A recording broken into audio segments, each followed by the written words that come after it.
আসসালামু আলাইকুম প্রিয় লিসেনার্স, আমহিদ বলছি। আপনারা শুনছেন জিনের সাথে শারীরিক সম্পর্ক ২১ নাম্বার পর্ব। এই পর্বের শেষে আপনারা শুনতে পাবেন আমাদের একজন নিয়মিত ভক্তের পাঠানো ভয়ানক একটি সত্য ঘটনা। তাই সবার কাছে অনুরোধ রইল পুরো ঘটনাটি শোনার জন্য। যাই হোক, অনেক কথা বললাম, এখন সরাসরি চলে যাচ্ছি ঘটনায়। তখন ইমাম সাহেব বলল, আচ্ছা, মসজিদের ইমাম সাহেব কিছু একটা আঁচ করতে পারে যে মাসুদ খান কিছু একটা বুঝতে পারে এই লাশ তিনটাকে কিভাবে হত্যা করা হয়েছে। তখন মাসুদ খান ইমামকে বলল, আমি জানি আপনি আমাকে নিয়ে ভাবছেন, রাতে আমার বাড়িতে আপনি আসবেন। তখন মসজিদের ইমাম সাহেব মাসুদ খানের কথা শুনে বলল, আচ্ছা ঠিক আছে। ইমাম সাহেবের উপর লাশ তিনটা গোসল করানোর দায়িত্ব পড়ে যায়। কিন্তু ইমাম সাহেব এই লাশ তিনটা নিয়ে অনেক চিন্তিত, কারণ এই লাশ তিনটা ছিল বিহারিস লাশ। এই লাশের কোনো খোঁজ খবর ইমাম সাহেব জানেই না। তার উপর এই ভয়ানকভাবে হত্যা করা হয়েছে। মনে হয় এই লাশ তিনটাকে ধারালো করাত দিয়ে জবাই করা হয়েছে। এতটাই নির্মমভাবে হত্যা করা হয়েছে, মানুষের সাথে শত্রুতা থাকলেও হয়তো কোনো মানুষ এভাবে হত্যা করতে পারে না। তখন ইমাম সাহেব আবার ভাবতে লাগলো, আমি এটা কি ভাবছি? আমি তো জানি কোনো ভয়ানক অশুভ এদের হত্যা করেছে। তখন ইমাম সাহেব তার সাথে থাকা মানুষদের বলল, আমাদের তাড়াতাড়ি এই লাশ তিনটাকে দাফন করতে হবে। আপনারা সবাই আমাকে সহযোগিতা করুন, কারণ আমার একার পক্ষে সব করা সম্ভব নয়।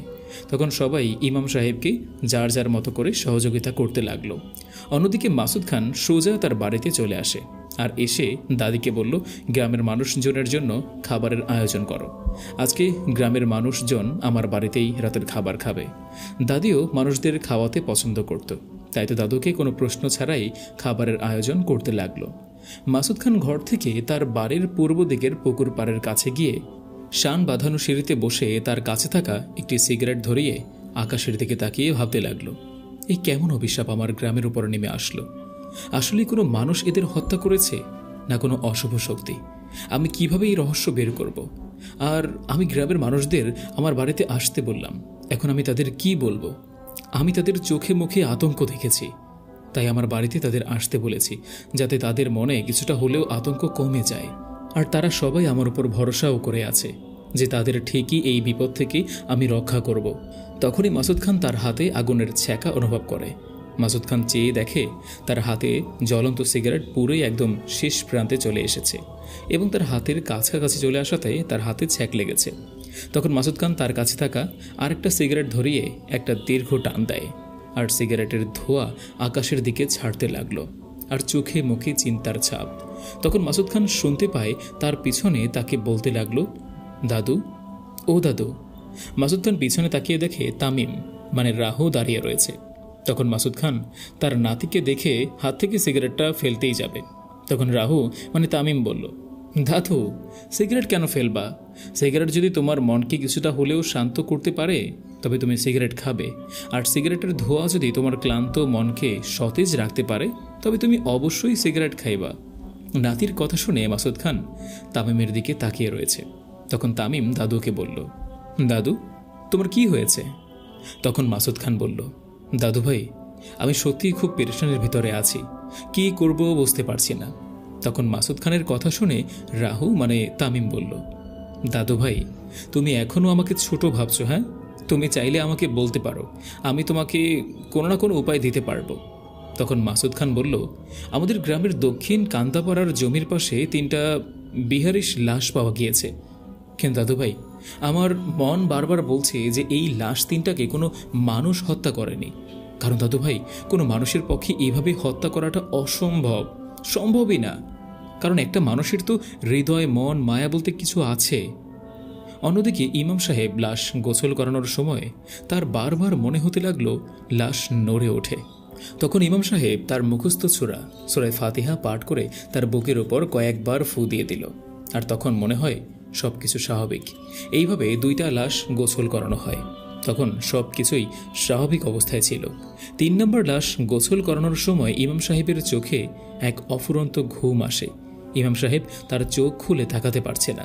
ইমাম সাহেবের ইচ্ছা না থাকা সত্ত্বেও ইমাম সাহেব গভীর ঘুমে তলিয়ে যায়। তখন ইমাম সাহেব দেখতে পায় একটা অজানা রাস্তা দিয়ে হাঁটতে লাগলো সে। রাস্তার পাশে খালি মাঠ, আর মাঝে মধ্যে রাস্তার পাশে খেজুর গাছ রয়েছে। তখন ইমাম সাহেব শুনতে পায় দূর থেকে আজানের শব্দ, আর তখন আকাশের সূর্যটা তার নিজস্ব গতিতে এগিয়ে যেতে লাগলো। ইমাম সাহেব সিদ্ধান্ত নেয় যে সে নামাজ আদায় করবে, কিন্তু অজু করার জন্য কোনো নদী বা ডোবা খুঁজেই পাচ্ছে না। তখন ইমাম সাহেব অজানা রাস্তা ধরে হাঁটতে লাগলো। তখন ইমাম সাহেব দেখতে পায় তার কাছ থেকে কিছুটা দূরে পুরনো একটা জমিদার বাড়ি দাঁড়িয়ে রয়েছে, আর জমিদার বাড়ি থেকে কিছুটা দূরে 3 রাস্তার একটা মোড়, আর এই 3 রাস্তার মোড়ে একটা ডোবা রয়েছে। তখন ইমাম সাহেব ভাবে এই ডোবা থেকে অজু করে পবিত্র নামাজ আদায় করে নেব। তখনও আকাশের সূর্য তার গতি পথে চলতেই লাগলো। ইমাম সাহেব হাঁটতে লাগলো, আর যতটাই ইমাম সাহেব হাঁটতে থাকে ততটাই জমিদার বাড়িটা তার কাছে আসতে থাকে। ইমাম সাহেব জমিদার বাড়ির দিকে তাকিয়ে হাঁটতে লাগলো, আর ভাবতে লাগলো এই জমিদার বাড়ি একসময় কতটা জমজমাট ছিল, কত মানুষ এই জমিদার বাড়িতে এসেছিল, কত মানুষের আনাগোনা ছিল। আর আজকে সময়ের কালে এই জমিদার বাড়ি দাঁড়িয়ে রয়েছে, আর কোনো মানুষও আসে না। জমিদার বাড়ি তার রাজ্য চালায় না, সব কিছু পরিত্যক্ত অবস্থায় পড়ে রয়েছে। তখন ইমাম সাহেব জমিদার বাড়ির একদম কাছে, আর ইমাম সাহেব দেখল জমিদার বাড়ির মূল ফটকে বিশাল আকারের একটা গেট রয়েছে। ইমাম সাহেবের মনে কিছুটা আগ্রহ হয়। তখন ইমাম সাহেব গেট দিয়ে জমিদার বাড়ির ভেতরে উকি দেয়। তখন ইমাম সাহেব দেখতে পায় জমিদার বাড়ির ভেতরটা অনেকটা সাজানো গোছানো।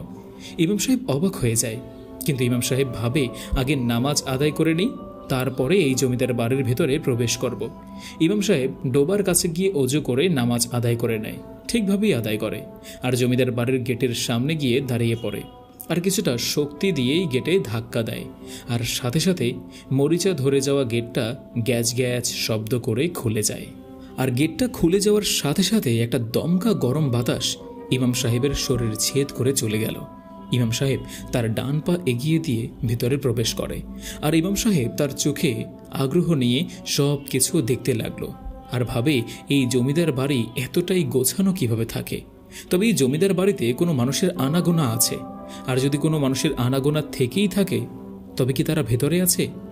ইমাম সাহেব তার পকেট থেকে তসবিটা বের করে হাতে নিয়ে জমিদার বাড়ি গেটের ভেতরে প্রবেশ করতে লাগলো, আর যেতে যেতে একটা রুমের কাছে চলে আসে। ইমাম সাহেব তার ডান হাত দিয়ে আল্লাহর নাম নিয়ে রুমের দরজায় হাত দেয়, আর সাথে সাথে দরজাটা খুলে যায়, আর ভেতরে অনেক অন্ধকার। ইমাম সাহেব অন্ধকারের ভেতরে হাঁটতে লাগলো কোনো আলোর উৎস খুঁজতে। তখন ইমাম সাহেব অনুভব করে তার পায়ের নিচে কিছু একটা রয়েছে। ইমাম সাহেব যখন ওইখান থেকে পা সরাবে তখন ইমাম দেখতে পায় সে যেই রুমে রয়েছে সেই রুমে থাকা একটা বন্ধ জানালা খুলে যায়, আর বাহির থেকে আলো রুমের ভেতরে প্রবেশ করে, একদম আলোকিত হয়ে যায় পুরো রুমটা। আর তখন ইমাম সাহেব তার পায়ের কাছে তাকিয়ে একটা চিৎকার দেয়। ইমাম সাহেব দেখতে পায় তার পায়ের কাছে রয়েছে 3টি কাটা মাথা। ইমাম সাহেবের চিৎকার শুনে তখন সবাই ছুটে আসে, আর দেখে ইমাম সাহেব 3 নম্বর লাশের পাশে বসে রয়েছে। আর তখন ইমাম সাহেবের এই রহস্যময় ঘুম চলে যায় সাথে সাথেই। ইমাম সাহেব বুঝতে পারে যে তিনি যে লাশগুলোকে গোসল করাচ্ছে সেই লাশগুলোর কাটা মাথা ওই জমিদার বাড়িতেই রয়েছে, আর ওই কাটা মাথা 3টা এই লাশের, আর এই লাশ তাকেই গভীর ঘুমের স্বপ্নের ভিতরে নিয়ে তাদের মাথা কোথায় রয়েছে সেই ঠিকানা দিয়েছে তাকে। তখন ইমাম সাহেব 3 নম্বর লাশটাকে গোসল করিয়ে ইসলামের নীতি অনুযায়ী জানাজা দিয়ে লাশ 3টাকে মসজিদ থেকে একটা বিলের কাছে দাফন করে দেয়। লাশ দাফন সম্পন্ন করতে করতে রাত হয়ে যায়, আর সবাই মাসুদ খানের বাড়ির দিকে যেতে লাগলো, কারণ এদিকে মাসুদ খান তো তার বাড়িতে তাদের সবাইকে দাওয়াত দিয়েছে। সবাই যেতে লাগলো, শুধু ইমাম সাহেব 3টি লাশের কবরের কাছে দাঁড়িয়ে রয়েছে। তখন একজন লোক এসে ইমাম সাহেবকে জিজ্ঞাসা করলো, আপনি যাবেন না মাসুদ খানের বাড়িতে? তখন ইমাম সাহেব বলল, আপনি যান, আমি আসছি একটু পরে। ইমাম সাহেব কবরের কাছে দাঁড়িয়ে আল্লাহর কাছে হাত তুলে দোয়া করতে লাগলো, আর চোখের পানি ছেড়ে দিয়ে বলল, হে আল্লাহ, আমি কিভাবে ওই জমিদার বাড়িতে যাব? এই লাশ 3টার কাটা মাথা এনে দাফন করে দেব, আপনি আমাকে রাস্তা দেখান। তখন ইমাম সাহেব অনুভব করতে পারে তার পায়ের নিচে মাটি কাঁপতে লাগলো, আর বিলের পাশের গাছগুলো দুলতে লাগলো। তখন একটা কালো অবয়ব আসে, আর সাথে সাথেই ইমাম সাহেবের গলা চেপে ধরে, আর কর্কশ গলায় রাগান্বিতভাবে বলে, তুই যা স্বপ্নে দেখেছিস সব ভুলে যা, আর তার সাথে ভুলে যা এই লাশ 3টার কাটা মাথা উদ্ধার করার কথা। ইমাম, তুই নেক, তাই তোকে হত্যা করলাম না। দ্বিতীয়বার যদি তোর কাছে আমার আসতে হয়, ইমাম বুঝতে তো পারছিস, এই কাফনের কাপড় ছাড়া তোকে দাফন করে রেখে দেব এখানেই। ইমাম সাহেবের শ্বাস বন্ধ হয়ে যাওয়ার মতো অবস্থা। তখন কালো অবয়বটা ইমাম সাহেবকে ছেড়ে দিয়ে চলে যায়, আর ইমাম সাহেব সাথে সাথে মাটিতে বসে পড়ে কাশতে লাগলো আর জোরে জোরে শ্বাস নিতে লাগলো, আর ভাবতে লাগলো আমি তো আমার শরীর বন্ধ করিয়েছিলাম, তারপরেও এই খারাপ শক্তি আমার কাছে আসলো কিভাবে আর আমাকে স্পর্শ করলো কিভাবে? এই অবয়ব তার মানে অনেক অনেক শক্তিশালী। অন্যদিকে গ্রামের সব মানুষ, ছোট থেকে বড় আর বড় থেকে মুরব্বী, সবাই মাসুদ খানের বাড়িতে এসেছে। মাসুদ খান বসে রয়েছে, আর মাসুদ খানের পাশে বসে রয়েছে মাসুদ খানের একমাত্র ছেলে শফিক সাহেব, আর অন্য পাশে বসে রয়েছে তামিম। তামিম মানে আমাদের রাহু। তখন মাসুদ খান গ্রামের মানুষদের উদ্দেশ্য করে বলল, আপনারা আমার বাড়িতে এসেছেন, তাতে আমার পরিবার অনেক খুশি হয়েছে, আর আপনাদের আমার প্রতি ভালোবাসা শ্রদ্ধা আমাকে অনেক আনন্দ দেয়। আমি আপনাদের কিসের জন্য আমাদের বাড়িতে আসতে বলেছি আপনারা অনেকেই হয়তো জানেন, আবার অনেকেই জানেনও না। আপনারা কম বেশি আজকের ঘটনা তো জানেন। দক্ষিণ কান্দাপাড়া জমির পাশে যে 3টা লাশ পাওয়া গিয়েছে, আর এই লাশের পরিচয় আমরা জানি না, আর আপনারা হয়তো এই লাশ 3টাকে দাফন সম্পন্ন করে আমার বাড়িতে এসেছেন। কথার শুরুতে আগেই আপনাদের কাছ থেকে ক্ষমা চেয়ে তারপর কথা বলতে চাই, কারণ মানুষ বলতেই ভুল, আর সব মানুষ সবসময় সঠিক হয় না। আমি যখন লাশ 3টাকে দেখতে যাই তখন আমি দেখতে পাই আপনাদের সবার মুখে এক অজানা ভয়। তখন আমি আপনাদের কিভাবে সান্ত্বনা দেব বুঝতে পারছিলাম না, তাই আপনাদের আমার বাসায় আসতে বললাম। আমি এটা জানি যে এই কাজ কোনো মানুষের না, আর গ্রামের সব কাজ সবার থেকে সিদ্ধান্ত নিয়েই করা উচিত। মাসুদ খানের কথা শুনে সবাই মাসুদ খানকে বলল, আপনি যেটা সিদ্ধান্ত নেবেন মালিক, আমরা সেটাই গ্রহণ করে নেব, আর এই গ্রামের প্রতিটা মানুষ আপনার সিদ্ধান্তের উপর অটল থাকবে। আপনি সেটা তো জানেন, তারপরেও আমাদের এই সব কথা বলে ছোট করবেন না আপনি মালিক। রাহু মানে তামিম তার দাদুর প্রতি মানুষের ভালোবাসা ও ভরসা বিশ্বাস দেখে অবাক হয়ে যায়। তখন মাসুদ খান গ্রামের মানুষগুলোকে বলতে লাগলো, আমরা খুব তাড়াতাড়ি এই গ্রামকে খারাপ শক্তির হাত থেকে রক্ষা করব, আর আমরা যদি সবাই একসাথে কাজ করি তবে এই গ্রামের কোনো মানুষেরই কোনো ক্ষতি হবে না। তখন মাসুদ খান গ্রামের মানুষদের উদ্দেশ্য করে বলল, আচ্ছা আমাদের ইমাম সাহেব কোথায়, তিনি আসেননি? তখন একটা লোক বলল, মালিক আপনার বাড়িতে আসার সময় ইমাম সাহেবের সাথে আমার বিলের পারে যেখানে লাশ 3টা দাফন করা হয়েছিল সেখানে দেখা হয়েছিল ওনার সাথে। আমি ইমাম সাহেবকে বলেছিলাম আপনি কি মাসুদ খানের বাড়িতে যাবেন না? তখন ইমাম সাহেব আমাকে বলল যে আপনি যান, আমি আস্তে আস্তে আসছি। হয়তো মালিক ইমাম সাহেব আর কিছুক্ষণের মধ্যেই চলে আসবে এখানে। কথা বলতে বলতে তার কিছুক্ষণ পরেই ইমাম সাহেব চলে আসে। তখন মাসুদ খান ইমাম সাহেবকে উদ্দেশ্য করে বলল, ইমাম সাহেব আপনার আসতে এতটাই দেরি হলো কেন? আমরা ভাবলাম আপনি হয়তো আসবেন না, আপনার কোনো ব্যক্তিগত কাজে হয়তো আপনি আটকে পড়েছেন। আপনি এসেছেন তার জন্য আমরা সবাই খুশি। তখন ইমাম সাহেব মাসুদ খানের কাছে গিয়ে বলল, মালিক আপনি আমার কাছে আসুন, আপনার সাথে আমার কিছু ব্যক্তিগত কথা আছে। ইমাম সাহেবের কথা শুনে মাসুদ খান বলল, আচ্ছা চলেন তাহলে। মাসুদ খান আর ইমাম সাহেব একসাথে হাঁটতে হাঁটতে মাসুদ খানের বাড়ির পূর্ব দিকের পুকুর পাড়ের সামনে যেই শান বাঁধানো ছিল সেখানে বসল। সেখানে বসে তখন মাসুদ খান ইমাম সাহেবকে বলছিল, জি এবার বলুন আপনি কি বলতে চান। তখন ইমাম সাহেব তার সাথে ঘটে যাওয়া সমস্ত কথা মাসুদ খানকে খুলে বলল। মাসুদ খান ইমাম সাহেবের মুখে এই সমস্ত কথা শুনেই বলল, আপনার আর আমার ভেতর শুধু এই কথাই রইল, আমি চাই না গ্রামের কোনো মানুষ এই বিষয়ে জেনে ভয় পাক। তখন মাসুদ খানের কথা শুনে ইমাম সাহেব বলল, আমি জানি, তার জন্যই তো আপনাকে পার্সোনালভাবে ডেকে বললাম। তখন ইমাম সাহেব মাসুদ খানকে বলল, এখন আমরা কি করতে পারি? আপনি তো এখন সব জানেন। এই লাশ 3টা আমাকে স্বপ্নে দেখা দিয়েছে, আর ওই কালো অবয়বটা আমাকে হুমকিও দিয়ে গিয়েছে, আর ওই জমিদার বাড়ি কোথায় রয়েছে আমি জানি না, শুধু স্বপ্নে দেখেছি। ইমাম সাহেবের কথা শুনে মাসুদ খান বলল, আপনি আজকে রাতে আমার বাসায় থেকে যান। তখন মাসুদ খানের কথায় ইমাম সাহেব সম্মতি দেয় আর বলে, ঠিক আছে মালিক। তখন মাসুদ খান আর ইমাম সাহেব তার বাড়িতে চলে যায়, আর গ্রামের সব মানুষদের বলে, আজকে রাতে আপনারা আমার বাড়িতে রাতের খাবার খাবেন, আর আপনাদের জন্য পর্যাপ্ত পরিমাণে খাবারের আয়োজন করা হয়েছে। মাসুদ খানের কথা শুনে গ্রামের সবাই খুশি হয়। তখন মাসুদ খান তার নাতি রাহু মানে তামিমকে বলে সবাইকে খাবার দিতে। রাহু আর কিছু মানুষ নিয়ে গ্রামের সব মানুষকে খাবার দিতে লাগলো, ডাল ভাত মাছ সাথে মাংস। গ্রামের সব মানুষের মুখেই হাসি, কারণ তারা মাছ ভাত খেতে পারলেও মাংস ভাত খেতে পারে না। আর আজকে তারা বহুদিন পর মাংস খাবে। খুশিতে সবার চোখে পানি ছলছল করছে। মাসুদ খান সবাইকে বলল, আজকে মাছ ভাত মাংস খাওয়ার শেষে আপনাদের জন্য দইও রয়েছে, আর সাথে পায়েস মাসুদ খানের এই কথা শুনে গ্রামের সব মানুষ খুব খুশি আর বলে পেট ভরে খাবো আর সাথে করে নিয়েও যাব। মাসুদ খান গ্রামের মানুষদের কথা শুনে হাসি দিয়ে বলল, আচ্ছা আচ্ছা, আগে আপনারা খান, তারপরে না হয় নিয়ে যাবেন বাসার জন্য। দাদি তানহা উপরতলা থেকে গ্রামের মানুষদের খাওয়া দেখতে লাগলো আর ভাবতে লাগলো, এই মানুষগুলো কত দিন যে পেট ভরে খায় না, এই মানুষগুলোকে যদি প্রতিদিন ভালো মন্দ খাওয়াতে পারতাম তবে অনেক ভালো লাগতো। তখন তানহা বলল, দাদি, মানুষকে খাওয়াতে আমারও অনেক ভালো লাগে। তখন দাদি তানহার দিকে তাকিয়ে মনে মনে বলল, আমার নাতনিটা ঠিক আমার মতোই হয়েছে, মানুষকে খাওয়াতে ভালো লাগে। তখন তানহা বলল, কি ভাবো দাদি? তখন দাদি বলল, খেয়েছো না দাদু ভাই? তখন তানহাকে দাদি বলল, তুই খাইছিস দাদু ভাই রাতের খাবার? তখন তানহা বলল, না দাদি ভাই, এখনও খাইনি, কিন্তু পরে খাবো।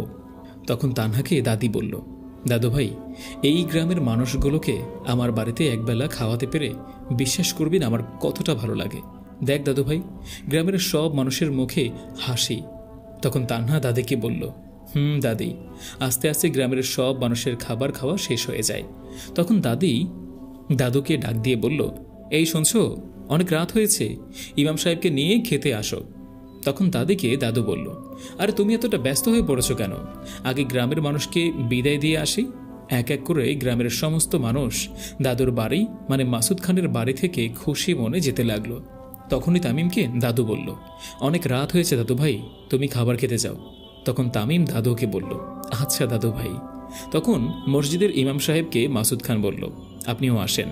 তখন ইমাম সাহেব বলল, হ্যাঁ সাহেব, চলুন চলুন। ইমাম সাহেবকে আর মাসুদ খানকে দাদি খাবার বেড়ে দেয়। আর মাসুদ খান শাক দিয়ে ভাত খেতে খেতে বলল, ইমাম সাহেব, আপনি কি কিছু ভাবছেন? তখন ইমাম সাহেব মাছের মাথায় কামড় দিয়ে বলল, না, কি করব বুঝতে পারছি না এখনো। তখন মাসুদ খানের মনে পড়ে যায় আগের রাতের কথা, হায়নাদের সর্দার রক্তচোষা গফুরের কথা। দাদু তো কথা দিয়ে আসছিল যে আজকে রাতে গিয়ে রাহুর সম্পর্কে হায়নাদের সর্দার রক্তচোষা গফুরের কাছ থেকে জানতে হবে। কিন্তু দাদু এখন কি করবে বুঝতে পারছে না, কারণ তার বাসায় ইমাম সাহেব রয়েছে, আর ইমাম সাহেবকে নিয়ে তো আর হায়নাদের সর্দার রক্তচোষা গফুরের কাছে যাওয়াও যাবে না। আর এদিকে গ্রামের মানুষকে এই অশুভ শক্তির কাছ থেকে বাঁচাতেও হবে। তখন দাদু ভাবে, হায়নাদের সর্দার রক্তচোষা গফুর আমার গা থেকে রাহুর ঘ্রাণ পাওয়ার কারণে আমাকে হত্যা করেনি, আর এই রাহুই এই অশুভ এর হাত থেকে আমাদের গ্রামের সমস্ত মানুষকে বাঁচাতে পারবে। আর আমাকে যেতে হবে রক্তচোষা গফুরের কাছে আর জানতে হবে কে এই রাহু। তখন আব্দুল দাদু ভাত খেতে খেতে রাহু মানে তামিমকে বলে, ইমাম সাহেবকে একটা রুমে নিয়ে যাও। তখন মাসুদ খান ইমাম সাহেবকে বলল, আমার শরীরটা ভালো লাগছে না, আপনি ঘুমিয়ে যান, আপনার সাথে আমার সকালে দেখা হবে। ইমাম সাহেবকে মাসুদ খান মিথ্যা কথা বলে। মাসুদ খানের কথা মতো তামিম মানে রাহু ইমাম সাহেবকে একটা রুমে নিয়ে যায়। আর মাসুদ খান তো জানে না যে রাহুর বিষয়ে হায়নাদের সর্দার রক্তচোষা গফুরের কাছে যেতে যাচ্ছে সেই রাহু তার ঘরেই রয়েছে, সেটা মাসুদ খান জানে না। এদিকে রাত 11:11, দেয়ালের ঘড়িটা টিকটিক করে শব্দ করে চলতে লাগলো। মাসুদ খান কাউকে কিছু না বলে পুরনো বটগাছের কাছে যেতে লাগলো, যেখানে হায়নাদের সর্দার রক্তচোষা গফুর রয়েছে, যার সাথে মাসুদ খানের দেখা হয়েছিল আর কথাও হয়েছিল। চাঁদের ঝাপসা ঝাপসা আলোতে গ্রামের মেঠো পথে হাতে হ্যারিকেনের আলোতে পথে চলতে লাগলো মাসুদ খান। বেশ কিছু দূর যাওয়ার পর দেখতে পেল বিশাল আকারের একটা বটগাছ দাঁড়িয়ে রয়েছে। মাসুদ খান বটগাছের নিচে গিয়ে দাঁড়িয়ে হায়নাদের সর্দার রক্তচোষা গফুরকে ডাকতে লাগলো, আপনি কোথায়? আমি এসে গিয়েছি, আমাকে বলুন রাহুর বিষয়ে। তখন একটা অদৃশ্য শব্দ আব্দুল দাদুকে বলতে লাগলো, আপনি আগে আপনার হাতের হ্যারিকেনের আলো বন্ধ করুন, আমরা আগুনের আলোতে সামনে আসতে পারি না। তখন আব্দুল দাদু বলল, আচ্ছা বেশ, আমি আলো বন্ধ করে দিচ্ছি, আপনি আসেন। মাসুদ খান তার হাতের হ্যারিকেনের আলোটা বন্ধ করার সাথে সাথে হায়নাদের সর্দার রক্তচোষা গফুর আর হায়নারা হাজির হয়ে যায়। আর মাসুদ খানকে বলল, আপনার আসতে অসুবিধা হয়নি তো? আমরা সবাই আপনার জন্য অপেক্ষা করছিলাম। তখন হায়নাদের সর্দার রক্তচোষা গফুর একটা হায়নাকে হাত দিয়ে ইশারা দেয়, আর সেই হায়নাটা মাথা নাড়িয়ে সম্মতি দিয়ে চলে যায়। আর তার কিছুক্ষণ পর একটা নরম বিছানা নিয়ে আসে, আর আব্দুল দাদুকে বলল, আপনি এখানেই বসুন এবং আপনার সেবা করার আমাদের একটু সুযোগ করে দিন, আমরা শুধু আপনার সেবা করতে চাই, তাতেই আমরা আনন্দ পাই। তখন হায়নাদের সর্দার রক্তচোষা গফুর অন্য একটা হায়নাকে বলল, আমাদের মেহমানের জন্য ভালো মন্দ খাবার নিয়ে আসো। তখন মাসুদ খান বলল, এইসবের প্রয়োজন নেই, আপনি আমাকে বলুন রাহুর সম্পর্কে। তখন মাসুদ খানের কথা শুনে হায়নাদের সর্দার রক্তচোষা গফুর বলল, বলবো তো, আগে আপনি কিছু খেয়ে নিন। তখন মাসুদ খান বুঝতে পারে যে না খাওয়া পর্যন্ত হায়নাদের সর্দার রক্তচোষা গফুর তাকে কিছুই বলবে না। তখন মাসুদ খান হায়নাদের সর্দার রক্তচোষা গফুরকে বলল, আচ্ছা বেশ, আমি খাচ্ছি। এই বলে একটা আঙুর ফল ছিঁড়ে মুখে ভরে চিবোতে লাগলো। তখন বলতে লাগলো রক্তচোষা গফুর, আমি আমার অজান্তেই রাহুর কেল্লায় বন্দী হয়ে যাই, আর শক্তিশালী জিনের সর্দার মারেদের একমাত্র মেয়ে মাধবীর কোনো খোঁজ খবর আমি জিনের সর্দার মারেদকে দিতে পারি না। অন্যদিকে আমার একমাত্র মেয়ে আনিকা আর তার সাথে আরাফাত আর আরিয়ান আমাকে খুঁজতে লাগলো। বিভিন্ন জায়গায় খুঁজতে খুঁজতে ক্লান্ত হয়ে একটা গাছের নিচে বিশ্রাম নিতে লাগলো। আমি রাহুর কেল্লায় বসে রয়েছি। তখন রাহু তার পালিত একটা ইফরিত জিনকে বলল, সে শক্তিশালী জিনের সর্দার মারিদের মেয়ে মাধবীর পিরিয়ড হয়েছে, আর পিরিয়ড হলে আমরা কোনো মেয়ে বা পরীর সাথে শারীরিক সম্পর্ক করতে পারি না। আমার মন চাই এখন যৌন মিলন করতে। তখন ইফরিত রাহুকে বলল, জি বুঝতে পারছি মালিক, আপনি অপেক্ষা করুন, আপনার জন্য এক্ষুনি একটা পরী নিয়ে আসছি, আর আপনি এই পরীর সাথে শারীরিক সম্পর্ক করবেন। তখন রাহু ইফরিদের কথা শুনে বলল, ইফরিত, তোকে আমার এতটাই ভালো লাগে কেন জানো? আমার মনের কথা তুই বুঝতে পারিস, আমার কখন কি প্রয়োজন সেটা তুই জানিস। তখন রাহুর কথা শুনে ইফরিত বলল, মালিক, আপনার জন্য আমার সমস্ত জিনরা সব কিছু করতে রাজি। তখন ইফরিতের কথা শুনে রাহু বলল, বুঝতে পারছি। তখন ইফরিত রাহুর কাছ থেকে চলে যায় একটা পরী নিয়ে আসতে, কারণ তার মালিক রাহু যৌন মিলন করার জন্য মরিয়া হয়ে উঠেছে, আর রাহুর প্রতিটা ইচ্ছা ইফরিত জিন পূরণ করার জন্য প্রস্তুত থাকে। ইফরিত অদৃশ্য হয়ে রাহুর কেল্লা থেকে যেতে লাগলো পরীর মহলের দিকে। ইফরিত পরী মহলের কাছে গিয়ে একটা ছোট্ট নদীর কাছে দাঁড়ায়, আর ইফরিতের পাশে অনেক পরী ছোটাছুটি করতে লাগলো। কিন্তু ইফরিতের কোনো পরী পছন্দই হচ্ছে না তার মালিক রাহুর জন্য, কারণ তার মালিক রাহুর জন্য যদি ভালো মানের পরী না নিয়ে যেতে পারে তবে তার মালিকের কাছে ইফরিতের নাক কাটা যাবে। তখনই ইফরিত দেখতে পায় দুইটা নীল রঙের পরী নদীর তীরে দাঁড়িয়ে রয়েছে, আর পরী দুইটা অদ্ভুত রকমের সুন্দর। তখন ইফরিত ভাবে এই দুটি পরীর মধ্য থেকে একটা পরী নিয়ে যাব, আর ইফরিত সাথে সাথে একটা পরী ধরে নিয়ে যায়। যেই পরীটা ইফরিত ধরে নিয়ে যেতে লাগলো, আর অন্য পরীটা সাথে সাথে বাকি সবগুলো পরীদের চিৎকার দিয়ে বলতে লাগলো, মিমকে নিয়ে যাচ্ছে। তখন সব পরীরা আসে মিম মানে পরীটাকে বাঁচাতে। তখন ইফরিত অদৃশ্য থেকে আসল রূপে ফিরে আসে, আর ইফরিতের আসল রূপ দেখে সমস্ত পরীরা ভয়ে পিছিয়ে যায়।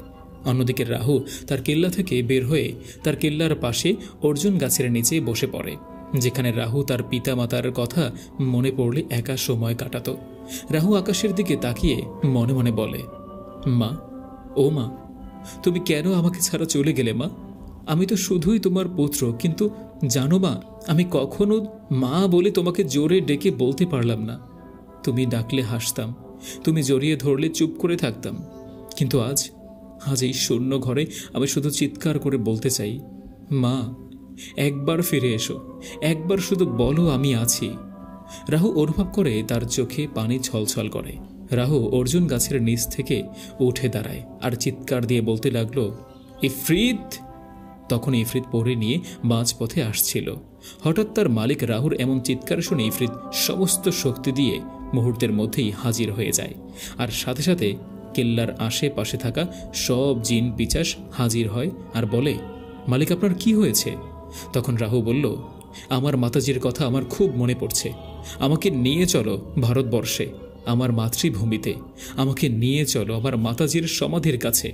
তখন ইফরিত জিন বলল, আগে মালিক আমার। তখন ইফরিত জিন তার সাথে থাকা পরীটাকে অন্য একটা জিনের হাতে দিয়ে বলল, এই পরীটাকে বন্দি করে রাখো। তখন জিনটা বলল, আচ্ছা ঠিক আছে। তখন ইফরিত রাহুকে বলল, মালিক, আপনার জন্য যাওয়ার ব্যবস্থা করছি, আপনি আসুন। তখন রাহু তার পালিত নরখাদক পিচাস আর জিনদের বলল, তোদের আমার সাথে আসার প্রয়োজন নেই, আমার সাথে শুধু ইফরিতই যাবে। রাহু আর ইফরিত চলতে লাগলো ভারতবর্ষে, আর রাহু তখন তাদের গ্রামের ভিতর প্রবেশ করে, আর কিছুক্ষণ পর তাদের সেই কুটির কাছে চলে যায় যেখানে তার পিতা তান্ত্রিক রামের সাথে ছিল। রাহু মাটিতে দাঁড়িয়ে কিছুক্ষণ মাটি হাতে নিয়ে মনে মনে বলতে লাগলো, পিতা, আপনি এই মাটিতেই হেঁটেছেন, এই মাটিতেই আছে আপনার পায়ের পরশ, আমি জানি না আপনি এখন কোথায়, কিন্তু আমি আমি এই মাটির প্রতিটা কণাকে আপনার পায়ের ধুলি ভেবে বুকের সাথে মিলিয়ে রাখি। কারণ পিতা, আপনার পায়ের ধুলো এটাই আমার গর্ব, এটাই আমার আশীর্বাদ। ইফরিত রাহুর কথা শুনে ছলছল চোখে তাকিয়ে রয়েছে তার দিকে। আর ইফরিত মনে মনে ভাবে, একটা মানুষের এতটা নরম মনের হৃদয় থাকতেও কিভাবে এত সব নিষ্ঠুর কাজ করে। তখন মাসুদ খান হায়নাদের সর্দার রক্তচোষা গফুরকে বলল, রাহুর বাবা মারা গিয়েছে, আর রাহুর বাবাও কি ছিল একজন তান্ত্রিক? তখন মাসুদ খানের কথা শুনে রক্তচোষা গফুর বলল, হ্যাঁ। তখন মাসুদ খানের কথা শুনে রক্তচোষা গফুর বলল, হ্যাঁ। তখন মাসুদ খান জিজ্ঞাসা করল, রাহুর জীবন অনেক কষ্ট দিয়ে গিয়েছে, মানে বলতে চাইছি রাহু তো তার বাবা মা কারো মমতা ভালোবাসা কিছুই পায়নি।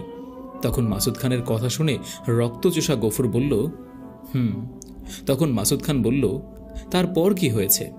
তখন হায়নাদের সর্দার রক্তচোষা গফুর আবার বলতে লাগল, রাহু দাঁড়িয়ে রয়েছে, আর রাহুর দিকে ইফরিত জিন তাকিয়ে রয়েছে, যে ইফরিত কোনো কিছু করতে দুবার ভাবে না, যে ইফরিতের মনে কোনো দয়া মায়া মমতা কিছুই নেই।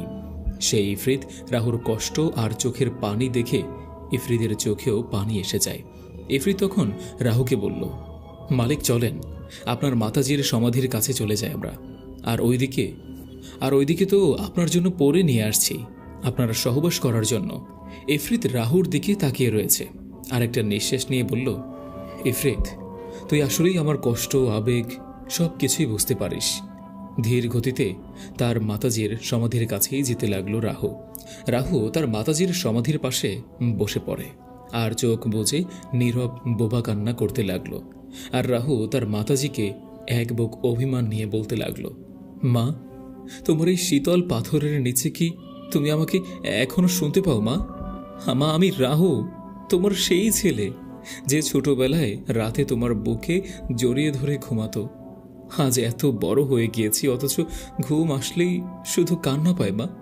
আমি যতই তোমার কাছে আসি, আমার বুকটা যেন কেউ মুঠো করে চেপে ধরে, চোখের কোণা গরম হয়ে ভিজে যায়, আর গলার স্বর কাঁপতে কাঁপতে থেমে যায়।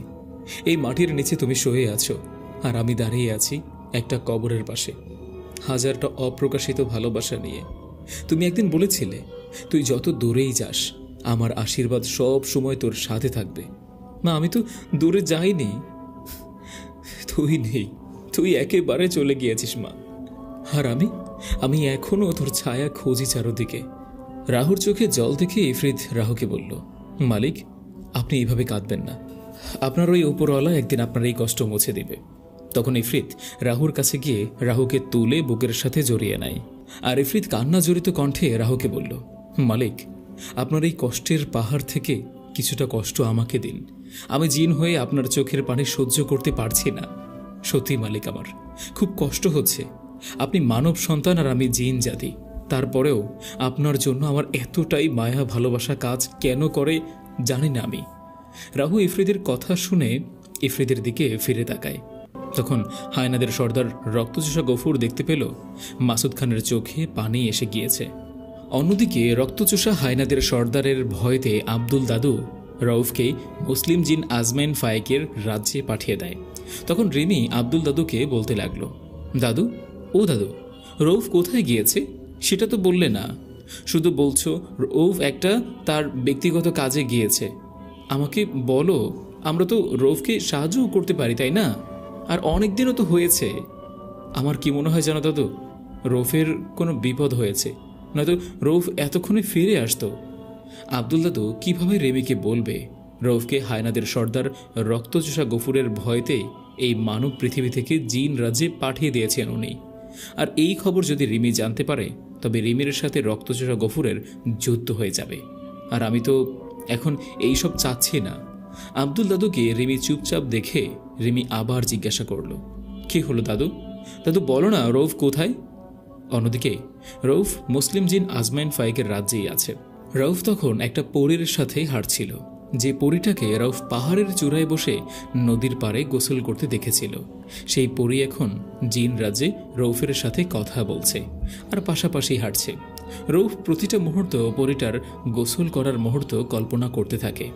রৌফের ইচ্ছা না থাকা সত্ত্বেও বারবার পরীটার গোসল করার দৃশ্য রৌফ কল্পনা করতে থাকে। আর এদিকে পরীটা তো রৌফের একদম কাছেই রয়েছে।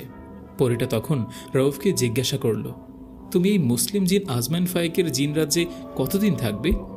মানে বলতে চাইছি, এই রাজ্যে কতদিন অতিথি হিসেবে থাকবে তুমি? তখন পরীটার কথা শুনে রৌফ বলল, জানি না, আমি এই জিন রাজ্যে কতদিনের মেহমান। রৌফ তখন বারবার পরীটার বুকের দিকে আর চোখে তাকাতে লাগল, আর মনে মনে ভাবে ইবলিস জিনের কন্যা লুসির সাথে শারীরিক সম্পর্ক করেছি, কালো পরীর সাথে সহবাস করেছি, কখনো মুসলিম পরীদের সাথে যৌন মিলন করিনি। আমি তো যৌন মিলন করতে চাই না, কিন্তু নিজেকে কিভাবে এই পরীর আকর্ষণীয় শরীর থেকে আলাদা করব বুঝতে পারছি না। আমার বারবার মনে হয় এই পরীটার সাথে এখনই যৌন মিলন করি। তখন রৌফকে পরীটা কিছু একটা ভাবতে দেখে বলল, রৌফ, তুমি কি এতটাই মনোযোগ দিয়ে ভাবছো, আমাকে বলো।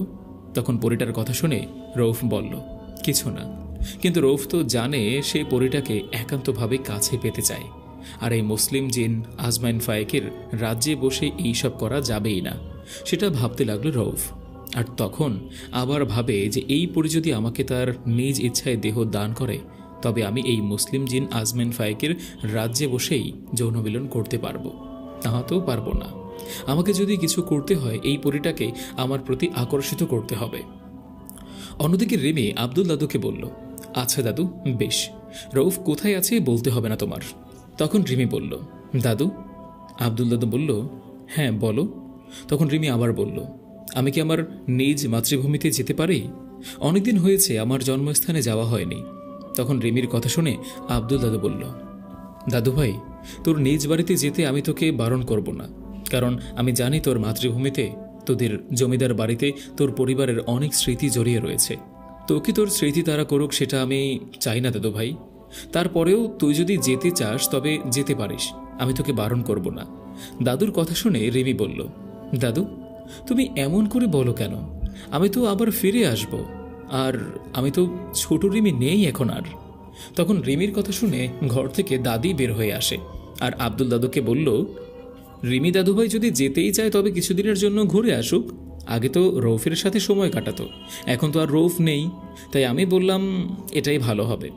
তখন দাদির কথা শুনে দাদু বলল, আচ্ছা বেশ দাদুভাই, তবে তুমি চলে যাও তোমার নিজ গ্রামে, যে এই গ্রামে রয়েছে তোমার পরিবারের, তোমার স্মৃতি।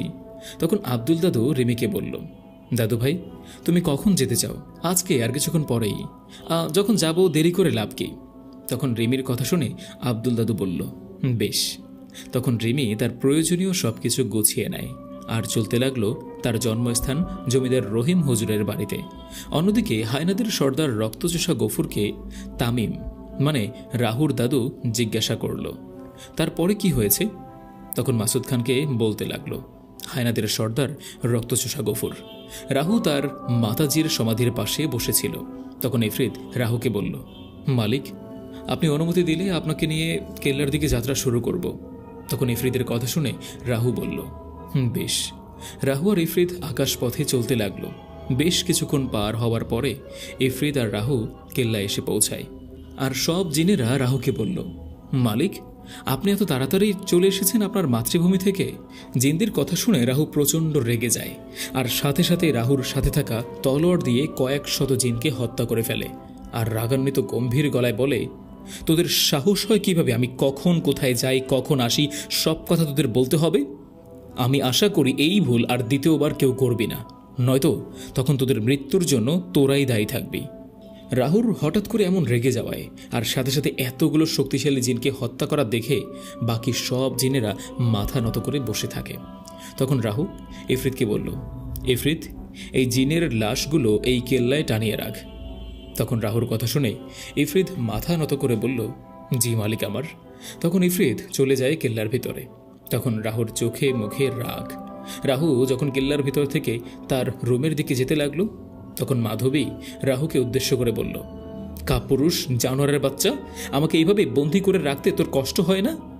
নাকি তুই আমাকে ভয় পাস আমাকে মুক্ত করে দিতে? এই কথা বলে মাধবী হাসতে লাগলো। রাহু আগে থেকেই রেগেছিল, আর এখানে মাধবীর ন্যাকামি দেখে রাহু আবার প্রচণ্ড রেগে যায় আর সোজা এক দৌড় দিয়ে মাধবী থাকা রুমে একটা লাথি মেরে সাথে সাথে দরজা খুলে যায়। আর রাহুর কোমরে থাকা তলোয়ারটা বের করে মাধবীর গলায় আঘাত করতে যায়। কিন্তু রাহু কোনোভাবেই মাধবীকে হত্যা করতে পারে না। রাহুর হাত কাঁপতে থাকে। আর তখন রাহু মাধবীর সাথে কাটানো সুন্দর মুহূর্তগুলো মনে করে। রাহু তখন প্রচণ্ড জোরে একটা চিৎকার দিয়ে তার রুমে চলে আসে। আর রাহু ভাবতে থাকে, এমনটা তো হওয়ার কথা নয়। আমি কেন মাধবীকে হত্যা করতে পারলাম না? আমার আঘাত সব কিছু ধ্বংস করে। আর আমি কেন মাধবীর গলায় তলোয়ার চালাতে পারলাম না? এইসব আমার সাথে কি হতে যাচ্ছে? তার মানে আমি মাধবীকে ভালোবেসে ফেলেছি? না না, এটা হয় না। আমাকে মায়ায় পড়া যাবে না। এই মায়া জিনিস অনেক ভয়ানক। এই বলে রাহু চিৎকার করে ইফরিতকে ডাকতে লাগলো। ইফরিত সাথে সাথেই রাহুর কাছে এসে বলল, আদেশ করেন মালিক আমার। তখন রাহু বলল, শক্তিশালী জিন কৌরাকে আহ্বান করার ব্যবস্থা কর, বিশাল যজ্ঞের আয়োজন কর। আমাকে জানতে হবে এই মাধবীর গলায় আমি তলোয়ার কেন চালাতে পারলাম না। যেখানে এক মুহূর্তের ভিতরে আমার পালিত শক্তিশালী 100 জিনকে হত্যা করলাম, সেখানে মাধবীকে কেন হত্যা করতে পারলাম না। অন্যদিকে আনিকা তখন আরিয়ান আর আরাফাতকে বলল, তোমাদের বিশ্রাম নেওয়া হয়েছে? তখন আরাফাত বলল, হয়েছে, এখন চলো, তোমার পিতাকে খুঁজতে হবে। আনিকা আরাফাত আরিয়ানের সাথে হাঁটতে লাগলো।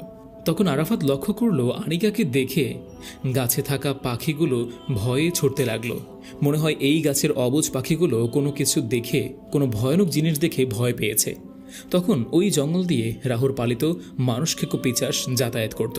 তখনই একটা পিচাস মানুষের রক্তের গন্ধ পায়। তখন মানুষ খেকো পিচাসটা ভাবে, এই গহীন জঙ্গলে মানুষ আসলো কিভাবে? আর মানুষ কিভাবে এসেছে সেটা আমার ভাবার বিষয় নয়। আমি এই মানুষের রক্ত খাবো। তখন মানুষ খেকো পিচাসটা আরিয়ান আর আরাফাতের রক্তের ঘ্রাণ নিতে নিতে এগিয়ে আসতে লাগলো। আর এদিকে আনিকা তো রক্তচোষা গফুরের মেয়ে, মানে একজন পিচাস শেহজাদি। আর আনিকার গা থেকে তো মানুষের রক্তের ঘ্রাণ আসবে না। আনিকা, আরিয়ান, আরাফাত ওরা তিনজন একটা জলাশয়ের ধারে এসে থেমে যায়। জঙ্গলের ওপারে যেতে হলে এই জলাশয় দিয়েই যেতে হবে, নয়তো যাওয়া যাবে না। তখন ওরা তিনজন, আরিয়ান, আনিকা, আরাফাত, লক্ষ্য করলো জঙ্গলের গাছগুলো দুলতে লাগলো। আর ওরা তিনজনই একসাথে দেখতে পেল বিশাল আকারের একটা বাদুড় ওদের দিকেই উড়ে আসতে লাগলো। আর এই বাদুড়টা কোনো সাধারণ বাদুড় নয়, রাহুর পালিত মানুষ খেকো পিচাস। আনিকা বাদুড়টাকে দেখে সাথে সাথেই বুঝতে পারে এই বাদুড় মানে পিচাসটা মানুষের দাসত্ব স্বীকার করা। কিন্তু আনিকা আরাফাত আর আরিয়ানের সামনে বসে এই পিচাসটার সাথে লড়াই করতে পারবে না, কারণ আনিকা যদি তার আসল রূপে ফিরে আসে তবে আরিয়ান আর আরাফাত সত্যিটা জেনে যাবে আনিকা কোনো মানুষই নয়। তবে এই নতুন পৃথিবীতে আনিকা তার পিতা হায়নাদের সর্দার রক্তচোষা গফুরকেও খুঁজে বের করতে পারবে না। আর একলা খোঁজা সম্ভবও নয়, কারণ এই নতুন পৃথিবী আনিকা তেমন কিছুই চেনে না। তখনই আরাফাত আনিকা আর আরিয়ানকে বলল, এইটা কি? এত বড় বাদুড় এতটাই হিংস্র কিভাবে হয়? হ্যাঁ, এই জঙ্গলে আমি অনেক আগে থেকেই আসতাম, প্রায় প্রায় প্রায় আসা হতো আমার, কিন্তু কখনো দেখিনি। আরাফাতের কথা শুনে আরিয়ান বলল, আমরা জঙ্গল থেকে জঙ্গলের ভিতরে চলে এসেছি। তখন আরিয়ান আর আরাফাতের কথা শুনে আনিকা বলল, মানব সন্তান, তোদের কিভাবে বোঝাবো? এটা কোনো বাদুড়ি নয়, এটা হলো নরখাদক, মানুষ খেকো পিচাস। তখন আরিয়ান তার কাঁধে থাকা কুড়ালটা নামিয়ে মানুষ খেকো পিচাসটার সামনে এগিয়ে যায় আর বলে, আমার বন্ধুদের আক্রমণ করতে হলে আগে তোকে আমার সাথে মোকাবেলা করতে হবে। আরিয়ানের এমন দুঃসাহস দেখে আনিকা আরাফাত অবাক হয়ে যায়। আরিয়ান আনিকা আর আরাফাতকে বলল, তোমরা ভয় পেও না, আমি দেখছি এই বাদুড়। আরিয়ান তো জানেই না এটা কোনো বাদুড় না, এটা হলো মাংস খেকো পিচাস। তখন আরিয়ানকে আরাফাত বলল, আরিয়ান তুমি কি করছো? পিছনে সরে আসো। তখন আরিয়ান বলল, না তোমরা চলে যাও, আমি দেখছি ওকে। তখনই মানুষ খেকো পিচাসটা আরিয়ানকে আক্রমণ করে ধারালো পায়ের নখ দিয়ে। আরিয়ান তার সমস্ত শক্তি দিয়ে বাদুড় মানে পিচাসটার সাথে লড়াই করতে লাগলো। আরাফাত দেখতে পায় আরিয়ান পিচাসটার সাথে শক্তি দিয়ে পারছে না। তখন আরাফাত আরিয়ানের কাছে আরিয়ানকে সাহায্য করতে যায়, কিন্তু আরিয়ান আরাফাতকে বলল, তুমি আমার কাছে এসো না, তুমি আনিকাকে নিয়ে পালিয়ে যাও এখান থেকে। আমাদের কিছু হলে আনিকা তার পিতাকে খুঁজে পাবে না, প্লিজ তোমরা চলে যাও, আমার চিন্তা করো না। তখন আরিয়ানের কথা শুনে আরাফাত আর আনিকা আরিয়ানের কাছ থেকে চলে যেতে লাগলো। তখন পিচাসটা আরিয়ানকে ধরে একটা আছাড় মেরে আরাফাত আর আনিকার কাছে যেতে লাগলো। আরিয়ান প্রচণ্ড ব্যথা পায়, তারপরেও উঠে দাঁড়িয়ে কুড়াল দিয়ে পিচাসটার গায়ে প্রচণ্ড জোরে একটা আঘাত করে। তখন পিচাসটা আরাফাত আর আনিকার দিকে না গিয়ে আরিয়ানের দিকেই ঘুরে দাঁড়ায় আর আরিয়ানের বুকে একটা কামড় বসিয়ে দেয়। আরিয়ান প্রচণ্ড জোরে একটা চিৎকার দিয়ে ওঠে। আরিয়ানের চিৎকার আরাফাত আর আনিকা শুনতে পায়, কিন্তু তারা তখন বুঝতে পারে আরিয়ানকে হয়তো পিচেসটা এতক্ষণে হত্যাই করে ফেলেছে। আরিয়ান তার জীবন দিয়ে তাদের দুজনকে বাঁচিয়ে দিয়েছে। অন্যদিকে রৌফ পরিটার সাথে হাঁটছে আর কথা বলছে। রৌফের এখন একটাই উদ্দেশ্য, যেভাবে হোক না কেন এই পরীর সাথে শারীরিক সম্পর্ক করতেই হবে। তখন রৌফের মনে পড়ে যায় ডাকোয়া গোত্রের পরেই নীরাবতীর কথা। রৌফ যখন কালো পরীটার সাথে সহবাস করছিল, তখন রৌফের বুকের সৌন্দর্য দেখে ডাকোয়া গোত্রের পরেই নীরাবতী রৌফের সাথে সহবাস করতে মরিয়া হয়ে ওঠে। তখন রৌফ বুঝতে পারে যেভাবেই হোক না কেন এই পরীকে আমার বুকের সৌন্দর্য দিয়ে আমার প্রতি আকর্ষিত করব। তখন রৌফ পরীটাকে বলল, আচ্ছা, তোমাদের এই মুসলিম জিন আজমাইন ফায়েকের রাজ্যে এত গরম পড়ছে কেন? মানে আমি বলতে চাইছি আমার অনেক গরম লাগছে। তখন রৌফের কথা শুনে পরীটা বলল, তোমরা মানুষদের এতটাই গরম? পরীটার কথা শুনে রৌফ মনে মনে ভাবে, আমি তো চাই আমার শরীর তোমাকে দেখাতে, এটাই হলো আমার কাজ। অন্যদিকে রিমি আব্দুল দাদুর ঘর থেকে বের হয়। রিমির পরনে ছিল নীল শাড়ি, খোপায় শিউলি ফুল, কপালে কালো টিপ, চোখে কাজল, মুখে মৃদু হাসি। রিমি তখন তার আব্দুল দাদুর বাড়ি থেকে এক নজর তাকিয়ে চোখ বন্ধ করে নেয়। আর যখন রিমি চোখ খুলে, তখন রিমি দেখতে পায় সেই তার গ্রামের সীমান্তে দাঁড়িয়ে রয়েছে। রিমি তার গ্রামের দিকে তাকিয়ে রয়েছে, আর রিমির চোখের কোণে নোনা জল বইছে। রিমি তার হাত দিয়ে চোখের নোনা জল মুছে আর এক নজরে তার গ্রামের দিকে তাকিয়ে রয়েছে। তখন রিমির চোখে ভাসতে থাকে তার গ্রামে কাটানোর দৃশ্যগুলো। রিমির মনে পড়ে যায় গ্রামে তার দাদু জমিদার রহিম হুজুরের সাথে কত ঘোড়ার পিঠে চেপে এই গ্রাম ঘুরে বেরিয়েছে। তখন রিমি অনেক বছর পর তার সেই চিরচেনা পরিচিত মায়ায় জড়িত গ্রামে পা দেয়, আর সাথে সাথে রিমির অন্তরে একটা শান্তি অনুভব করে। রিমি গ্রামের চারদিকটা দেখতে লাগলো।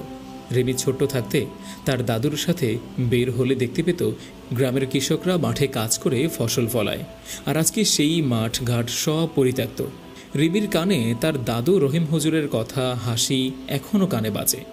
যে ছোট থাকতে জমিদার রহিম হুজুর রিমিকে বলেছিল, দাদু ভাই, এখন সন্ধ্যা হয়েছে, বাড়িতে চলো, তোমার দাদি তোমার জন্য নারকেলের নাড়ু বানিয়েছে। তখন রিমি তার দাদুকে বলে, দাদু আর একটু পর যাই না, সন্ধ্যা হতে এখনও বেশ সময় আছে। তখন রিমির মনে পড়ে যায় সেই কালো ভয়ানক রাতের কথা, যেই রাতে রাহু রিমির পরিবারের সব সদস্যকে নির্মমভাবে হত্যা করে। তখন রিমির কাজল দেওয়া শীতল চোখ লাল হয়ে যায়, আর মনে মনে ভাবে, রাহু জানোয়ারের বাচ্চা, তুই আমার মনের মধ্যে যে আঘাত সৃষ্টি করেছিস, আমি এর থেকে দ্বিগুণ তোকে দিয়ে হত্যা করব। অন্যদিকে রাহু তার কেল্লায় বসে রয়েছে, আর ইফরিত রাহুর কথা মতো বিশাল এক যজ্ঞের আয়োজন করে। তখন ইফরিত রাহুকে বলল, মালিক আমার, শক্তিশালী জিন কৌরাকে আহ্বান করার আগে আমাদের শক্তিশালী জিন কৌরার ভোগের তো ব্যবস্থা করতে হবে, কারণ শক্তিশালী জিন কৌরাকে আহ্বান করলে পাতালপুরী সাম্রাজ্যের রাজা কৌরাকে ভোগ না দিয়ে সন্তুষ্ট করতে পারলে আমাদের বিপদ হবে। তখন ইফরিদের কথা শুনে রাহু একগাল হেসে দিয়ে বলল, আজকের আহ্বান হবে শক্তিশালী জিন কৌরার শেষ আহ্বান। তখন রাহুর কথা শুনে ইফরিত বলল, মালিক, আপনার কথা ঠিক বুঝলাম না, আপনি ঠিক কী বলতে চাইছেন? ইফরিদের কথা শুনে রাহু কিছুটা বিরক্ত হয়ে বলল, আমি তোকে কেন আমার সাথে রাখি আমি জানি না, তোর সঙ্গ আমার ভালো লাগে, কিন্তু তুই বোকার মতো কথা বলিস কেন সেটা আমি বুঝি না। তখন ইফরিত রাহুর কথা শুনে বলল, মালিক, আপনি বলুন মালিক, আমি হয়তো আপনার কথা বুঝতে পারবো। তখন ইফরিদের কথা শুনে রাহু বলল, আচ্ছা তবে শোন, আমি কেন মাধবীকে হত্যা করতে পারলাম না এই কথার সাহস শক্তিশালী জিন কৌরার কাছ থেকে জেনে নিয়ে শক্তিশালী কৌরাকেও হত্যা করব। আর পাতালপুরী সাম্রাজ্যের রাজা আমি শক্তিশালী তান্ত্রিক রাহু হব। তখন রাহুর কথা শুনে ইফরিত বলল, এবার মালিক আপনার কথা বুঝতে পেরেছি, বেশ সেটাই হবে। তখন হায়নাদের সর্দার রক্তচোষা গফুর চুপ হয়ে যায়। তখন রাহুর দাদু মাসুদ খান হায়নাদের সর্দার রক্তচোষা গফুরকে বলল, কি হলো, থেমে গেলেন যে? তখন মাসুদ খানের কথা শুনে হায়নাদের সর্দার রক্তচোষা গফুর বলল, আজকে আর বাকিটা বলতে পারবো না। তখন মাসুদ খান বলল, আপনি বলতে না পারলে আমি রাহুকে কিভাবে খুঁজে পাবো? হায়নাদের সর্দার রক্তচোষা গফুর মাসুদ খানকে এটা বলে না যে তার গা থেকেই সেই রাহুর ঘ্রাণ পেয়েছে, তখন মাসুদ খানের কথা শুনে হায়নাদের সর্দার রক্তচোষা গফর বলল, আর কিছুক্ষণ পর ফজরের আজান দিয়ে দেবে আর ভোরের আলো ফুটবে। আপনি কালকে ঠিক এমন সময় এখানে আসবেন, বাকিটা তখন বলবো। তখন হায়নাদের সর্দার রক্তচোষা গফুরকে রাহুর দাদু মানে মাসুদ খান বলল, আচ্ছা বেশ। অন্যদিকে যে ছেলেটাকে রাহুর দাদু মাসুদ খান তার বাড়িতে দেখা করতে বলেছিল, সেই ছেলেটা বলে কালকে সাহেবের সাথে দেখা করতে পারেনি, আজকে সকালে দেখা করতেই যাব। মাসুদ খান তার বাড়িতে যায়, আর তখন দাদি মাসুদ খানকে জিজ্ঞাসা করল, তুমি এত সকালে কোথা থেকে আসলে? তখন মাসুদ খান দাদিকে বলল, এই তো কিছুটা হাঁটতে বের হয়েছিলাম। তখন দাদি দাদুকে বলল, তুমি বসো, আমি তোমার জন্য চা নিয়ে আসি। তখন দাদির কথা শুনে দাদু বলল, নামাজ পড়ছো? তখন দাদি বলল, পড়েছি। তখন মসজিদের ইমাম সাহেব নামাজ পড়ে আসে আর মাসুদ খানকে বলল, সাহেব আপনি রাতে কোথায় ছিলেন? ইমাম সাহেবের কথা শুনে মাসুদ খান কিছুটা বিরক্ত হয়ে বলল, আপনি কোনো কিছুর উপায় পেয়েছেন? মানে জানতে পেরেছেন এই গ্রামের উপর কোন খারাপ শক্তির নজর পড়েছে? একদিনে 3টি খুন, আর খুন 3টির রহস্য রয়ে গিয়েছে। তখন মাসুদ খানের কথা শুনে মসজিদের ইমাম সাহেব বলল, তেমন কিছু জানতে পারেনি, আর আমার সাথে কালো অবয়বটার দেখা হয়েছিল আর আমাকে হুমকি দিয়েছিল বিলের পাশের কবরস্থানের পাশে, তা তো আপনি জানেন। আর এটা তো আমরা জানি যে এই লাশ 3টার সাথে এই কালো অবয়বটার কোনো না কোনো সম্পর্ক রয়েছে। আর আমি তো স্বপ্নের ভিতরে এই লাশ 3টার কাটা মাথা দেখতে পাই পুরনো জমিদার বাড়িতে। তখন ইমাম সাহেবের কথা শুনে মাসুদ খান বলল, খুব জটিল চিন্তার বিষয়। তখন মাসুদ খান দেখতে পেল তার স্ত্রী মানে রাহুর দাদি চা নিয়ে দাঁড়িয়ে রয়েছে। তখন মাসুদ খান বুঝতে পারে তাদের কথা শুনে ফেলেছে। তখনই মাসুদ খান তার স্ত্রীর হাত থেকে চা নিয়ে বলল, তখন মাসুদ খানের কথা শুনে তার স্ত্রী বলল, আপনি যদি অনুমতি দেন আমি আপনাকে একটা কথা বলি। তখন মাসুদ খান তার স্ত্রীর দিকে তাকিয়ে চায়ে চুমুক দিয়ে বলতে লাগলো, বলো কি বলতে চাও? তখন মাসুদ খানের স্ত্রী বলল, আপনাদের সব কথা আমি শুনেছি।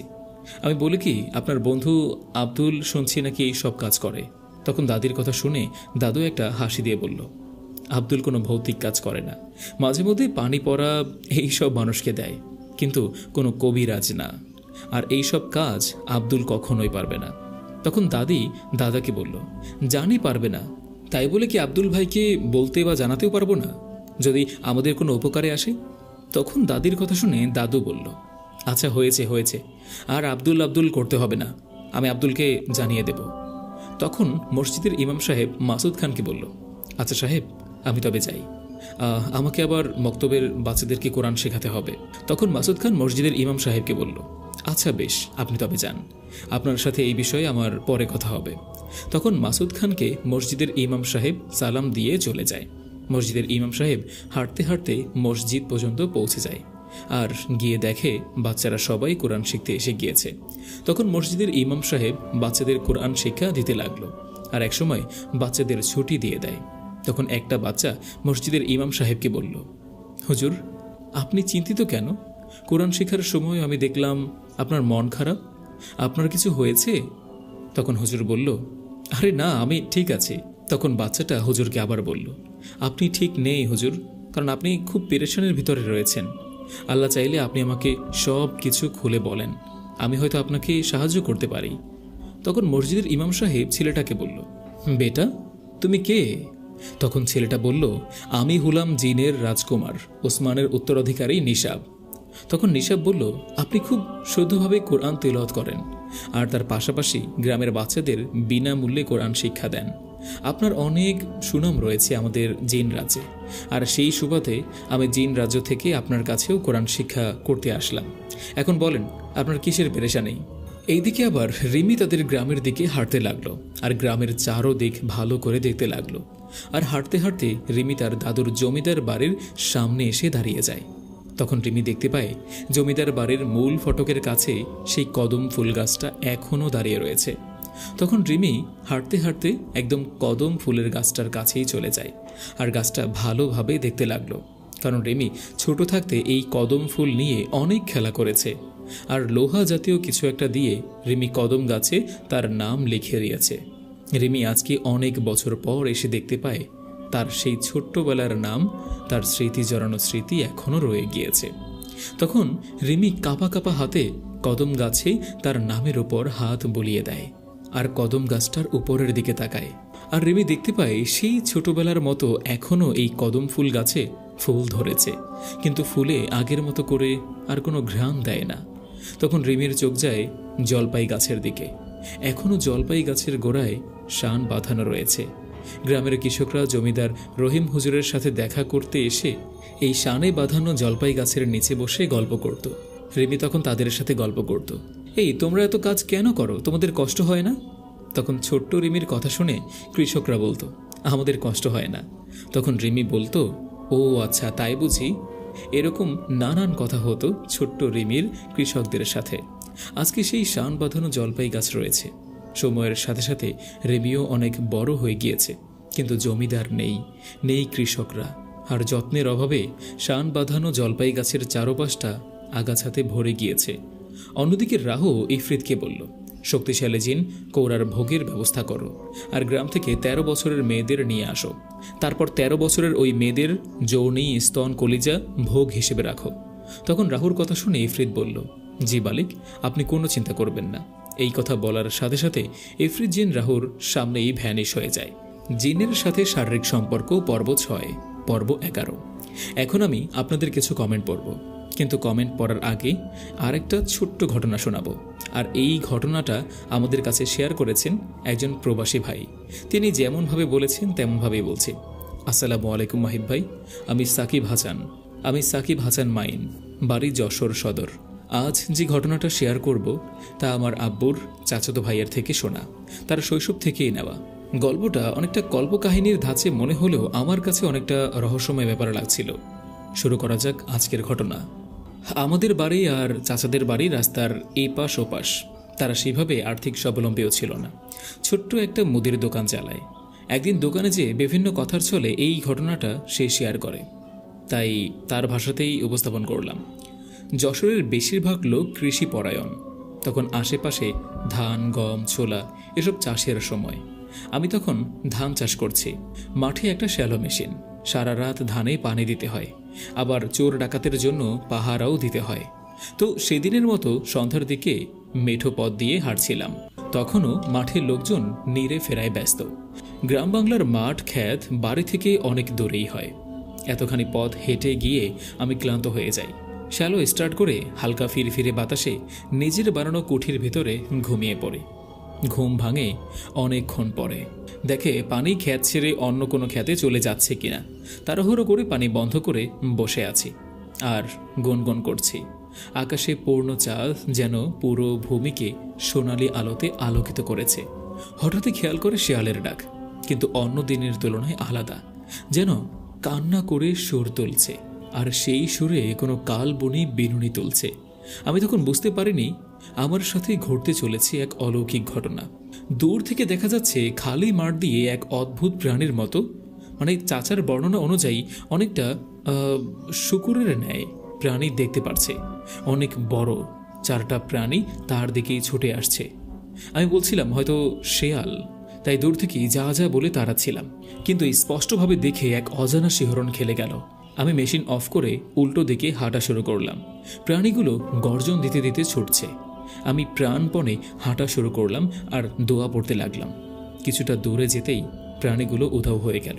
যেহেতু আমি অন্য পথ দিয়ে হাঁটছি, লোকালয় অনেকটা দূরে। কিছুটা কাছে আসতেই দেখি লোকালয়ের কাছে ধানের জমি। দেখি একটা সাদা গাভী ওই ক্ষেতে বসেই সগ্রাসে ধান খাচ্ছে। এই দেখে তাড়ানোর চেষ্টা করলাম গাভীটাকে। আমার দিকে ফিরে তাকালো। দেখি লাল রাঙা রক্তবর্ণ চোখালো গাভী আমার দিকে রাগান্বিতভাবে তাকিয়ে আছে। আমি এবার দৌড় শুরু করলাম। একটা বাঁশঝাড়ের পর আমাদের এলাকা, সেখানে এখন বাড়ি হয়েছে, লোকজন বসবাস করে। তখন ছিল ভয়ঙ্কর এলাকা। অনেকেই এখানে ভয় পেয়েছে কিছু একটা দেখে, কিন্তু তখন আমার এখান দিয়েই যাওয়া লাগবে। এতক্ষণ এত কিছুর সম্মুখীন হয়ে মন সায় দিচ্ছে না এই পথ দিয়ে যাওয়ার। তারপরেও আল্লাহর নাম নিয়ে হাঁটতে শুরু করলাম, কারণ যেতে তো হবেই। কিন্তু আবারও বিড়ম্বনার শিকার। দেখি বনের মাঝে ঘুঙুরের শব্দ। অনেকে এখানে গলা কাটা ঘোড়া দেখেছে, শুনেছি, আজ নিজেও দেখলাম। দেখি এক লাল ঘোড়া বাগানের দিকে দৌড়াচ্ছে অনেক দূর থেকে, আমার দিকে তেড়ে আসছে। তখনই চিৎকার শুরু করলাম ও দৌড়াতে লাগলাম। শব্দটা যেন আমার সাথেই চলছে। আমি প্রাণপণে ছুটছি। হঠাৎ দেখি দূরে একটা ডিপ স্যালোর ভিতরে আলো জ্বলছে। আমি চিৎকার দিয়ে সামনে যেয়েই অজ্ঞান হয়ে পড়লাম। জ্ঞান ফিরলে দেখতে পাই নিজের বাড়ি। আমার মা আমার মাথায় জল ঢালছে। পরে এলাকার লোকের কাছে বিস্তারিত জানলাম। এক হুজুর এসে গা বন্ধ করে দিল আর নিষেধ করলো রাতে কখনো একা না যেতে। কিন্তু সেদিন ওই ক্ষেতে যেখানে গাভী ধান খাচ্ছিল সেখানে গেলাম। দেখি একটা ধানেরও কোনো ক্ষতি হয়নি। এরপর থেকে একা রাতে আর বেরি হয়নি। এই ছিল ঘটনা। নতুন ঘটনা শেয়ার করলাম, হয়তো তেমন গুছিয়েও বলতে পারিনি। ভালো লাগলে শেয়ার করে দিবেন। অসংখ্য ধন্যবাদ সাকিব ভাই। আপনি একজন প্রবাসী হয়েও নানান ব্যস্ততার ভিতরে সুযোগ বের করে এত সুন্দর একটি ঘটনা কষ্ট করে লিখে দিয়েছেন, আমাদের সবাইকে শুনিয়েছেন, উপহার দিয়েছেন। আপনাকে অসংখ্য ধন্যবাদ। আর যারা আমাদের কাছে আপনাদের সাথে ঘটে যাওয়া ভৌতিক ঘটনা পাঠাতে চান তারা আমাদের সাথে যোগাযোগ করুন আমাদের হোয়াটসঅ্যাপ নাম্বারে 01735194894। যাই হোক, অনেক কথা বললাম। এখন আমি আপনাদের কিছু মূল্যবান কমেন্ট পড়ব এবং তার সাথে কিছু কমেন্টের রিপ্লাইও দেব। আমাদের কমেন্ট করেছেন আরিয়াল। তিনি লিখেছেন, আসসালামু আলাইকুম মাহিদ ভাই, আমরা হলাম 3 ভাই, হাওড়া আমতা দিয়ে বলছি। আমাদের নাম হলো আরিয়াল, সাগর, সাইফুল। আমরা আপনার অনেক বড় ফ্যান। জিনের সাথে শারীরিক সম্পর্ক গল্প সবগুলোই শুনেছি, খুব ভালো লাগে মাহিদ ভাই। আপনাকে আমাদের 3 ভাইয়ের তরফ থেকে দোয়া ও ভালোবাসা রইল। আরিয়ান ভাই, অসংখ্য ধন্যবাদ এত সুন্দর একটা কমেন্ট করার জন্য। এক ঝুলি আমি নানান কাজ নিয়ে ব্যস্ত, পরীক্ষার প্রিপারেশন নিয়ে, আর তাই আগের মতো করে গল্প দিতে পারছি না, তার জন্য খুবই দুঃখিত। তারপরে কমেন্ট করেছেন মিম। তিনি লিখেছেন, আসসালামু আলাইকুম মাহিদ ভাই, ভাইয়া আমি নোয়াখালী থেকে বলছি। আপনার গল্পগুলো আমার কাছে অনেক ভালো লাগে, বিশেষ করে জিনের সাথে শারীরিক সম্পর্ক, এই গল্পটা আমার অনেক ভালো লেগেছে। আশা করি আপনি পরবর্তীতে আরও ভালো ভালো গল্প নিয়ে আসবেন আমাদের জন্য। অবশ্যই ম্যাম, আপনাকে অসংখ্য ধন্যবাদ। আর তারপরে কমেন্ট করেছেন কলকাতা থেকে, আমি আদিত্য নারায়ণ বলছি। আপনার গল্পটা খুবই সুন্দর, জিনের সাথে সম্পর্ক। আমি আজ পর্যন্ত তেমন বেশি কোনো গল্প শুনিনি, কিন্তু আপনাদের এই গল্পটা আমার মন ছুঁয়ে নিয়েছে। তাই আপনার কাছে একটাই কথা বলি, রাহুকে এখন আর মারবেন না। ওর কাহিনীটা খুব সুন্দর, আর আমি এটাই আপনার কাছে আশা করি যে 21 নম্বর পর্বটা আপনি খুব শীঘ্রই দিবেন। আর আমার এই কমেন্টটা অবশ্যই আপনি পড়বেন, তাহলে আমি খুবই খুশি হব। আর হ্যাঁ, রাহুকে মারার চিন্তাও করবেন না, দরকার হলে হাজার হাজার পর্ব হয়ে যাক, কিন্তু রাহু যেন প্রত্যেকটা এপিসোডেই থাকে। আদিত্য ভাই, আপনাকে অসংখ্য ধন্যবাদ। আর ঠিক আছে, রাহুকে কোনোভাবেই মারবো না, প্রশ্নই আসে না।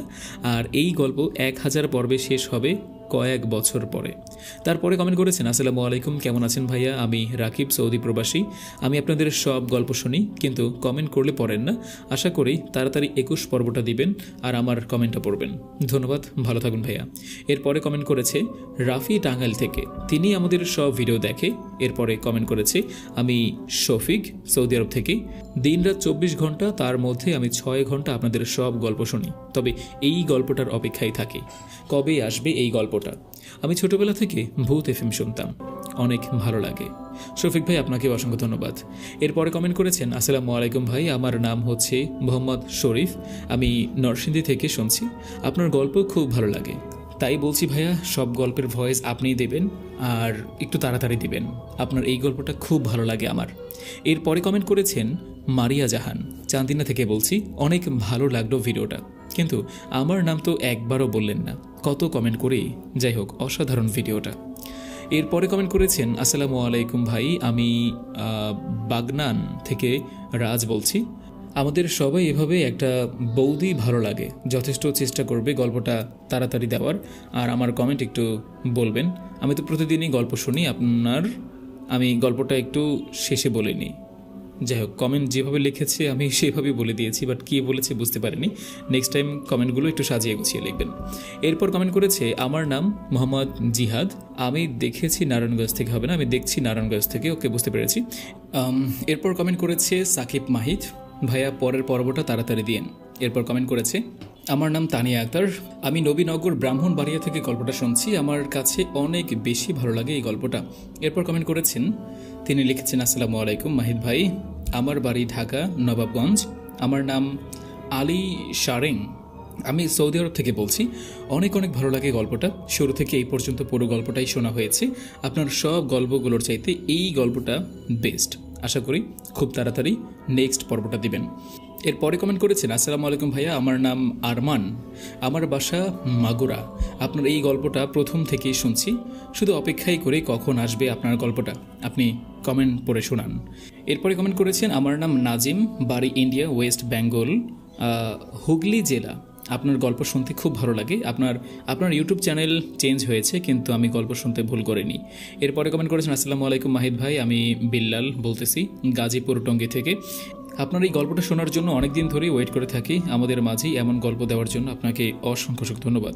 এরপরে কমেন্ট করেছেন সাকিব মোল্লা। এরপরে কমেন্ট করেছেন মোহাম্মদ সবুজ, তিনি লিখেছেন, সময়কে কেউ ধরে রাখতে পারে না, তাই আমি বলছি, মোহাম্মদ সবুজ মিয়া, বগুড়া জেলা থেকে, আপনাদের গল্পটা এমন একটি গল্প কেউ থামাতে পারবে না। ভাইয়া, এই গল্পের সাথে যারা জড়িত আছেন সবাইকে অসংখ্য ধন্যবাদ। ভালো থাকবেন, সবসময় দোয়া করি। আরও ভালো ভালো গল্প উপহার দিন আমাদের মাঝে। অসংখ্য ধন্যবাদ ভাইজান। আর যারা আপনাদের মূল্যবান কমেন্ট করেছেন সবাইকে ধন্যবাদ। আর এখন থেকে একটা কাজ সবাই করবেন, সেটা হচ্ছে আমাদের ভিডিওগুলো পাবলিশ হওয়ার সাথে সাথেই আপনারা আপনাদের মন্তব্যগুলো গল্পে লিখে দিবেন কমেন্টে। এবং কেউ যদি আপনাদের গল্প শেয়ার করতে চান, স্টোরি শেয়ার করতে চান, আমাদের ভিডিওর নিচে ডিসক্রিপশনে আমাদের লিঙ্ক দেওয়া আছে, বা হোয়াটসঅ্যাপ নাম্বার দেওয়া আছে, কিংবা ইমেল দেওয়া আছে, ওখানে চাইলে আপনি আপনার গল্পটি লিখে আমাদের কাছে সাবমিট করতে পারেন। আর যদি ছোট গল্প হয় সেটাও কমেন্টে লিখতে পারেন, কমেন্ট পড়ার সময় আপনাদের সেই ছোট্ট ঘটনাটিও শেয়ার করে দেওয়া হবে। আর দোয়া রইল সকলের জন্য, বেশি বেশি কমেন্ট করুন, চ্যানেলটাকে শেয়ার করুন, এবং আমাদের 50,000 সাবস্ক্রাইব পূর্ণ হতে আমাদের সাথেই থাকুন। আল্লাহ হাফেজ।